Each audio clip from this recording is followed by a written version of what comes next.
Hello friends, मलीना ये 2000 की movie आज मैं आपको एक्सप्लेन करने वाला हूँ। एक छोटा लड़का एक औरत के प्यार में पड़ जाता है। इसके बाद क्या होता है, ये आज की मूवी की स्टोरी लाइन है। इस मूवी की स्टोरी लाइन तो सिंपल लगती है, पर बहुत सारी चीजें रिवील करती है। सोसाइटी किस तरीके से लोगों को देखती है और स्पेशली औरतों को देखने का सोसाइटी का नजरिया, इसकी एक कंप्लीट इनसाइट मूवी देकर जाती है। मूवी स्टार्ट होती है और मूवी की सेटिंग हमें दिखाई जाती है। मूवी जो है ये इटली के एक शहर में चल रही है।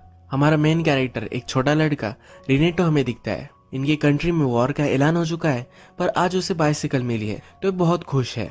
बाइसिकल लेकर ये बड़े बच्चों के पास चला जाता है। इन बड़े लड़कों का एक एक्सक्लूसिव गैंग है जिसने रेनेटो को भी शामिल होना है। इसी वजह से इसने साइकिल बाय की है, क्योंकि इन सब के पास साइकिल है। रेनेटो जब साइकिल लेकर आता है तो इसके वो फ्रेंड्स बन जाते हैं। ये बात ही कर रहे होते हैं, तभी वहां से मलीना आती है। ये सब लड़के बैठ जाते हैं और मलीना को देखने लग जाते हैं। रेनेटो मलीना को पहली बार देखता है, तभी उसे प्यार हो जाता है। मलीना एक बहुत ही ब्यूटीफुल औरत होती है और सब लोग इसके पीछे होते हैं। जब मलीना इनसे पास हो जाती है तो अलग कॉर्नर पर आ जाते हैं और फिर से उसे देखते हैं। ऐसा करते करते शहर तक वो पहुंचते हैं। मलीना इन सब के एक टीचर की लड़की होती है। ये टीचर डेफ होता है, तो मलीना को लेकर इनसे वो बहुत मजाक करते हैं। ये सब लड़के समुंदर के पास बैठकर अपने आप को मेजर कर रहे होते हैं। इसमें से एक लड़का ब्रैग करता हुआ कहता है, यह लड़का कहता है कि मलीना ने मुझे एक बार सिगरेट लाने के लिए बोला था। जब मैं वहां गया तो उसने अपना रोब नीचे गिरा दिया। मैंने उसे पूरा नेकेड देखा है। इसी तरीके की स्टोरीज सब लोग मलीना के बारे में बना रहे हैं। तो फिर इमेजिन करता है कि वो भी मलीना के घर के सामने है और मलीना ने उसे सिगरेट लाने के लिए बुलवाया है। उसके फ्रेंड ने जो स्टोरी कही थी, यही स्टोरी अपने माइंड में वो रिक्रिएट करता है। रेनेटो को लगता है कि वो बड़ा हो चुका है। हाफ पैंट्स पहनना उसे जरा गलत लगता है, तो अपने फादर की पैंट लेता है और उसे अल्टर करवा कर लाता है। जब उसके फादर को पता चलता है तो बहुत ही चिढ़ जाते हैं, जैसे कुत्ते जैसा मारते हैं। ये अपने फादर को कहता है कि मुझे शर्म आती है। उसके फादर और वो फिर डील बनाते हैं। उस वक्त इटली में मुसोलिनी का राज था।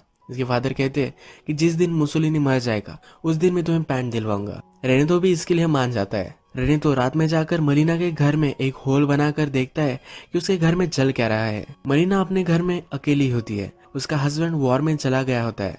रेनेटो जब बार्बर शॉप में जाता है तो मलीना के बारे में सब कुछ लोग बात कर रहे होते हैं। कहते हैं कि मलीना का कोई ना कोई तो होगा जो उसे हेल्प करता होगा। उसका हस्बैंड बाहर चला गया है तो उसका किसी के साथ अफेयर है। सिर्फ रूमर्स फैलाने का काम सब लोग करते हैं। मलीना बहुत अकेली होती है। अपने हस्बैंड का लेटर पढ़ती है, उसे बहुत बुरा लगता है। रेनेटो अब उस पर हमेशा स्पाई करने लग जाता है और सब कुछ देखता है। वो फिर से रात में हॉल से मलीना के घर में देखता है। मलीना म्यूजिक सुनकर डांस कर रही होती है। ये शहर में जाकर सिर्फ धुन से शॉपर को बता रहा होता है कि उसे ये गाना चाहिए। शॉपर बेचारा परेशान हो जाता है। वो उसे बोल के लिए कहता है। रेनेटो को बोल याद आते हैं और ये सीडी वो बाय कर लेता है। रात में यही सीडी लगाकर वो सुनता है। इसके पास एक छोटी सी बुक होती है जिसमें न्यूड पेंटिंग्स होती है। इसमें भी वो मलीना को ही देखता है। मलीना को देखकर इमेजिन करता है कि वो उसके पास आ चुकी है, वो उसके रूम में ही है और अपने आप को प्लीज करने लग जाता है। समुंदर के पास आकर मलीना को एक लेटर लिखता है। उसमें लिख रहा होता है कि मुझे पता है कि तुम्हारे लाइफ में मेरे सिवा कोई भी नहीं है। जो भी लोग कहते हैं ये सब कुछ गलत है। इसका कुछ भी करेज नहीं होता, और लेटर फेंक देता है। मलीना का अब वो पीछा करते करते शहर में भी आ जाता है। शहर में हम देखते हैं तो सब लोग मलीना को देख रहे होते हैं, जवान बूढ़े सब लोग। रेनेटो फिर मलीना का पीछा करते करते एक घर तक आ जाता है। इस घर में ऊपर की खिड़की से मलीना के लिए कोई चाबी फेंकता है और मलीना अंदर चली जाती है। जैसे लोग कहते ही है, वैसे रेनेटो को लगता है कि इसका इस आदमी के साथ अफेयर चल रहा है। अब रेनेटो को लगता है कि उसके साथ धोखा हुआ है। वो थिएटर में बैठा हुआ दिखता है और थिएटर में जो फिल्म चलती है इसमें भी उसे अपना ही सीन दिखता है। इसमें वो मलीना को कन्फ्रंट कर रहा है कि क्यों उसने उसे दगा दिया। ये हार्ट ब्रोक हो जाता है। इसे और भी क्यूरियोसिटी है कि मलीना किसके साथ है, तो फिर से उसका पीछा करता है। ये घर सेकंड फ्लोर पर होता है, तो चढ़कर सेकंड फ्लोर पर आ जाता है। जब ये चढ़कर ऊपर आ जाता है तब ये मलीना के फादर का घर होता है। इससे फिर से अच्छा लगने लग जाता है। रेनेटो फिर से दिन रात सिर्फ मलीना को ही इमेजिन करता है, फैंटेसीज बनाता है और अपने आप को प्लीज करता रहता है। उसके बेड की आवाज आती है तो उसके फादर उसे बहुत डांटते हैं, पर फिर भी मानने वाला नहीं होता। नेक्स्ट सीन में हम देखते हैं कि रेनेटो अपने फ्रेंड्स के साथ होता है। उसके फ्रेंड्स बात कर रहे होते हैं कि मलीना का हस्बैंड वॉर में शहीद हो गया। मलीना उसके फादर के घर पर होती है। यहाँ भी रेनेटो आ जाता है। उसे बाहर से ही देखता है, पर वो इमेजिन करता है कि वो अंदर चला गया है। जाकर कह रहा है कि हमेशा मैं तुम्हारा ख्याल रखूं, सिर्फ मुझे थोड़े से साल दो बड़ा होने। इसके बाद वो उससे किस कर रहा है। यह सब इमेजिन कर वहां से चला जाता है। अब रने तो जहाँ भी जाता है तो सब लोग मलिना के बारे में बात कर रहे होते हैं। मलिना का किसके साथ अफेयर है इसकी वो थेरीज बनाते हैं। रने तो कोई अच्छा नहीं लगता। ये लोग जब रने तो को दूध लाने के लिए कहते हैं तो इसमें वो थूक देता है। मलिना के खिलाफ कोई जाए ये उसे अच्छा नहीं लगता। रने तो फिर चर्च जाता है। चर्च में वो डायरेक्टली गॉड से बात नहीं कर सकता क्योंकि उसे अपनी एज का नहीं लगता। वो एक अपोस्टल से अपनी सब बात कहता है। वो कहता है कि हम एक डील करते हैं, मलिना को तुम सही से रखना और मैं हमेशा तुम्हारे लिए कैंडल चलाता रहूंगा। रने तो एक दिन जब मलिना पर नजर रख रहा होता है तो वो अपने कपड़े निकाल रही होती है तो उसका ब्लाउज वो बाहर ही रख देती है। रने तो जाकर ये ब्लाउज लेकर आता है। ये फिर से रात में मलिना को इमेजिन करता है और ये ब्लाउज अपने फेस पर रख कर रात में सो जाता है। अगले दिन इसके फादर ही देखते हैं। घर में बहुत ही तमाशा खड़ा हो जाता है। इसकी मदर रोने लग जाती है। इसके फादर इसे मारने लग जाते हैं। ये ब्लाउज इसकी मदर जला देती है। सब लोग अब डिस्टर्ब हो जाते हैं। इसके फादर इसका रूम बंद कर देते हैं। रने तो बाहर नहीं जा सकता तो खाना पीना छोड़ देता है। ये बीमार पड़ जाता है तो डॉक्टर को बुलवाया जाता है। डॉक्टर कहते हैं कि इसे बाहर जाना चाहिए। फिर से इसका रूटीन स्टार्ट हो जाता है। एक दिन मलिना के फादर को एक लेटर मिलता है। उसमें लिखा होता है कि मलिना सब गाँव के साथ सो रही है। मलिना के फादर को बहुत ही बुरा लगता है और वहां से वो चले जाते हैं। रनेतो का फ्रेंड मलिना के बारे में बुरी बात ही कर रहा होता है तो रनेतो और उसका फाइट हो जाता है। अब रनेतो फिर से मलिना के घर में झांक कर देख रहा होता है। रात में वो देखता है तो वहाँ एक आर्मी ऑफिसर आ चुका है। यहाँ रनेतो को पता चलता है कि इन दोनों में रिलेशनशिप है। जब ऑफिसर मलिना के घर से बाहर निकलता है तो उसे एक डॉक्टर देखता है। डॉक्टर उसके पास जाकर कहता है कि मलिना मेरी फियांसे है, तुम कैसे उसके घर से बाहर निकल सकते हो। इन दोनों में फाइट हो जाती है। तभी डॉक्टर की वाइफ भी वहां आ जाती है। डॉक्टर की वाइफ इसका पीछा ही कर रही थी क्योंकि इसे पता था कि इसका कहीं ना कहीं चक्कर चल रहा है। यहाँ और भी लोग आ जाते हैं और एक बड़ा इशू बन जाता है। सबको लगता है कि मलिना ने डॉक्टर के साथ यानी एक मैरिड आदमी के साथ संबंध बनाया है। इसी वजह से इसे जेल भी हो सकती है। मलिना अब एक लीगल ट्रबल में है तो एक एडवोकेट के पास आती है। जब इसका कोर्ट चलता है तो डॉक्टर कहता है ये मेरी फियांसे है। मलिना से सवाल पूछे जाते हैं। मलिना कहती है कि डॉक्टर सिर्फ मेरे घर पर एक बार ही आया था और वो भी मेडिसिन देने के लिए। हम दोनों में कुछ भी संबंध नहीं है। ये डॉक्टर वो कितना स्टड है यही दिखाने के लिए मलिना का और उसका रिलेशनशिप है ये बता रहा था। एक्चुअल में ऐसा कुछ भी नहीं था। मलिना से जब आर्मी ऑफिसर के बारे में पूछा जाता है तो कहती है कि ये मेरा पर्सनल मैटर है, इसे जानने का हक किसी को भी नहीं है। स्कैंडल की वजह से उस आर्मी ऑफिसर की बदली हो जाती है। अब रात में हम देखते हैं कि मलिना के घर पर लॉयर आया हुआ है। ये उसे टच करने की कोशिश करता है तो मलिना उसे पैसे दे देती है। वो कहती है कि इससे ज्यादा मैं तुम्हें कुछ भी नहीं दे सकती। लॉयर कहता है कि मेरी फीस तो इससे बहुत ही ज्यादा है। वो मलिना को जकड़ लेता है और उसके साथ इंटीमेट हो जाता है। ये सब रने तो देख रहा होता है। मलिना भी कुछ कर नहीं पाती। अब थोड़ा टाइम गुजर जाता है और रनेतो को बहुत ही डिप्रेसिंग लगता है। इस डॉक्टर को सब लोग लूजर समझते हैं। कोई भी लड़की इसके पास नहीं जाती क्योंकि वो स्टिंग करता है। ये मिडिल एज है फिर भी अपनी मदर के साथ ही रहता है। रनेतो उस दिन के बाद मलिना के घर पर नजर रखने के लिए नहीं गया है। मलिना अब इस लॉयर से शादी करने वाली है। रनेतो को ये सुनकर बहुत ही बुरा लगता है और मलिना को लेटर लिखता है कि उसके साथ तुम कैसे पूरी जिंदगी बिता सकती हो।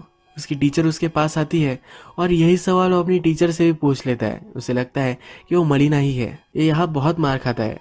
रनेतो अब डॉक्टर पर नजर रख रहा है। डॉक्टर जब अपनी मदर को कहता है कि वो मलिना से शादी करने वाला है तो उसकी मदर उसे बहुत मारती है। सबने अफवाह बनाई है कि मलिना सब लोगों के साथ सोती है, इसी वजह से उसकी मदर उसे बहुत मारती है। अब मूवी में मुसोलिनी मर चुका है तो रनेतो नई पैंट मिल जाती है। मलिना लॉयर से शादी नहीं करना चाहती तो उसे वो मना कर देती है। इसके बाद मलिना की फाइनेंशियल सिचुएशन बहुत ही खराब हो जाती है। मलिना को उसके हस्बैंड की भी पेंशन अब मिल नहीं रही तो उसके खाने पीने का भी बहुत बड़ा प्रॉब्लम हो जाता है। उसकी बहुत बदनामी हो गई है तो अगर उसके पास पैसे भी होते हैं तब भी उसे कोई सब्जियां वगैरह नहीं देता। मलिना एक दूसरे आदमी से मिलती है और उससे वो ब्रेड लेती है। इसके बदले में यह भी इसके साथ इंटीमेट होना चाहता है। अब नेक्स्ट सीन में हम देखते हैं कि इनके शहर के ऊपर से प्लेन गुजरते हैं और बहुत बड़े बॉम्ब्स इन पर डाल देते हैं। इसमें मलिना के फादर मर जाते हैं। इस फ्यूनरल पर सब लोग उसे कहते हैं कि उसका सहारा बन सकते हैं पर इन सब को सिर्फ इसके साथ इंटीमेट ही होना होता है। रात में मलिना के पास खाना देने के लिए एक आदमी आता है। ये फिर से उस पर झपक पड़ता है। इस बार मलिना रेजिस्ट नहीं करती। अब नेक्स्ट सीन में हमें दिखता है कि मलिना ने पूरा मेकओवर कर लिया है। मलिना पैसे कमा सके इसलिए प्रोस्टिट्यूशन में चली जाती है। ये सब देखकर रनितो को बहुत ही बुरा लगता है।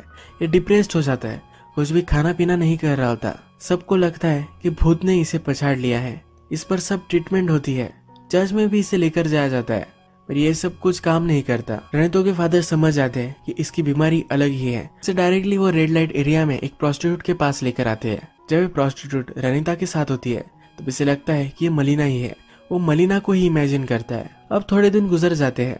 इटली वॉर में जीत चुकी है और वहाँ जश्न मनाया जा रहा है। मलिना प्रोस्टिट्यूशन करने लग गई है तो गांव की सब औरतें अब उस पर बहुत ही चिड़ी हुई है। अब सब वाइफ डिसाइड करती है कि वो मलिना को शहर से बाहर निकाल देगी। उसे बहुत मारते हैं। मलिना भी वहां से निकल जाती है। रनी तो मलिना को जाते हुए देखता है। थोड़े दिनों बाद मलिना का हस्बैंड गांव में आ जाता है। ये मरा नहीं था, इसका हाथ टूट गया था और सबको लगा था कि ये मर चुका है। ये गांव में आता है पर इससे कोई बात नहीं कर रहा था।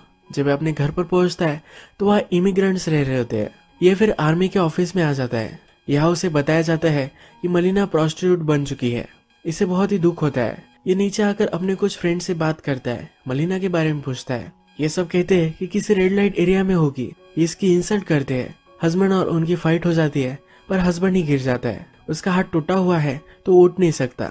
रने तो भी उसका पीछा करते करते ये सब देख रहा होता है तो उसे वो सहारा देता है। रात में हस्बैंड अपने घर पर होता है तो उन्होंने तो चुपके से जाकर उसे चिट्ठी देकर आता है। वहां से वो भाग जाता है। इस चिट्ठी में लिखा होता है कि तुम्हें जो भी सब लोग कह रहे हैं ये सब कुछ गलत है। सब बुरी चीजें लोग मलिना के बारे में कहते हैं पर मुझे पता है कि हमेशा तुमसे ही प्यार करती थी। उसने जो सब चीजें की उसने सिर्फ अपना गुजारा करने के लिए की। रानेतो को पता है कि मलिना कहाँ गई है तो उसकी लोकेशन वो बता देता है। हस्बैंड भी मलिना को लेने के लिए चला जाता है। थोड़े दिनों बाद मलिना और उसका हस्बैंड गांव में वापस आ जाते हैं। सब लोग इन्हें देखने लग जाते हैं पर इन्हें कुछ फर्क नहीं पड़ता। नेक्स्ट दिन मलिना सब्जी लेने के लिए आती है। यहाँ सब लोग बात कर रहे होते हैं। फिर से वापस आना यह बहुत करेजियस था। मलिना को कुछ लोग सिंपथाइज करने लग जाते हैं। उसने इतना सब कुछ झेला है तो उन्हें बुरा लगता है। मलिना का हस्बैंड अब उसके साथ है, उसे प्रोटेक्ट कर सकता है। इसी वजह से उसे फिर से अब सब लोग रिस्पेक्ट देने लग जाते हैं। मलिना घर वापस जा रही होती है तब उसकी सब्जियां नीचे गिर जाती है। रनी तो उसके पास जाता है और ये सब उठाने में उसे मदद करता है। जाते जाते उसे कहता है कि अब तुम्हारी लाइफ के लिए गुड लक। मलिना भी स्माइल देती है और रनी तो वहां से चला जाता है। रनी तो कहता है कि अब मैं वहां से भाग गया। मेरी इनोसेंस से, मेरी पुरानी लाइफ से मैं भागता ही चला गया। उसके बाद मैं बहुत सारी लड़कियों के साथ रहा हूँ। वो हमेशा मुझसे पूछती थी क्या तुम मुझे याद रखोगे, पर हमेशा सिर्फ मैंने मलिना को ही याद रखा है। यही ये मूवी एंड हो जाती है। अगर हम इस मूवी में देखें तो मलिना का हस्बैंड चला गया तो सोसाइटी सब उसके खिलाफ हो गई। उसके पीछे रूमर्स बनाने लग गई। वो एक औरत है तो सिर्फ उसे ऑब्जेक्टिफाई करने लग गए। मलिना उनकी सेक्सुअल डिजायर्स कंप्लीट करने का सिर्फ एक जरिया था। रनी तो भी मलिना से अट्रैक्टेड था और फर्स्टली उसे ऑब्जेक्टिफाई कर रहा था। पर वो जब मलिना को दिन रात देखने लग गया तो उसे पता चला कि मलिना के लाइफ में चल क्या रहा है, वो क्या कर रही है, उसके साथ क्या हो रहा है, उसके हालात कैसे है और ये उसे कैसे शेप कर रहे हैं। ये सब वो देखने लग गया। उसे सोसाइटी पर गुस्सा आने लग गया। किसी की भी लाइफ में क्या चल रहा है ये कभी हम जान नहीं सकते। उसके बारे में रूमर करना कितना गलत है ये मूवी हमें बताती है। मलिना को सब लोग जो समझते थे बाद में मलिना वही बन गई। उसके बाद भी सब लोगों ने उसे मार मार कर गांव से बाहर निकाल दिया। मैं तो समझ गया था कि वो सचमुच में अगर मलिना से प्यार करता है तो मलिना को उसे जाने देना चाहिए। इसीलिए मलिना का हस्बैंड वापस आया तो मलिना के बारे में सब कुछ सच उसने उसे बता दिया। आज का वीडियो हम यही खत्म करते हैं। अगर आपको वीडियो अच्छा लगा तो प्लीज वीडियो को लाइक कर दीजिएगा। बहुत सारी ऐसी मूवीज लेकर आता रहता हूं तो प्लीज चैनल को सब्सक्राइब कर दीजिए और बेल नोटिफिकेशन आइकन दबाने में मत भूलिए। हम फिर से मिलेंगे और एक नई मूवी के साथ। तब के लिए थैंक यू और आप अपने आप का ख्याल रखिए।